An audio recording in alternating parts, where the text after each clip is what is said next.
Oui, monsieur du groupe merci. UDI Union Centriste. Voilà, Parce que merci. vous connaissez bien ce dossier. Exactement. Merci, Monsieur le Président. Je voulais simplement, effectivement, pour compléter ce que vient de dire le Président Coulon, dire à quel point c'est une délibération importante pour le territoire du Tardenois.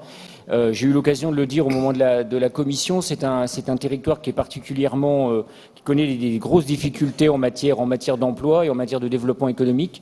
Et donc, il est très important que cette ligne, pour sa partie fret en tout cas, soit aujourd'hui sauvée. Il y a 3 entreprises, Vostok, Cogifer, Sibelco et Acoliance, qui effectivement, à L3, représentent un peu plus de 150 salariés. Et si on considère les sous-traitants qui sont autour de ces entreprises, c'est 300 personnes qui sont concernées. C'est donc extrêmement important pour ce territoire. Cette délibération est le premier étage d'une fusée.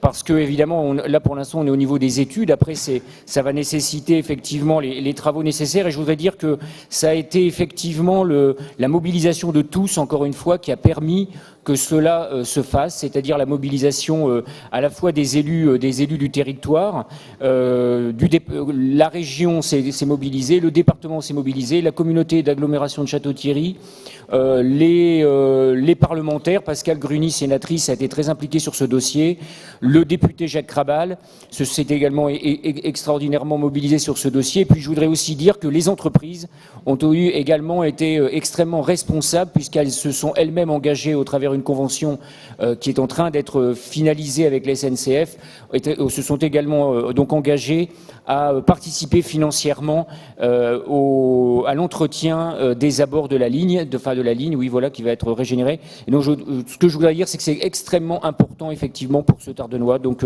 je suis ravi que cette délibération, pour laquelle nous nous sommes tous beaucoup mobilisés, arrive aujourd'hui devant vous et puisse être votée, je l'espère, à l'unanimité. Le scrutin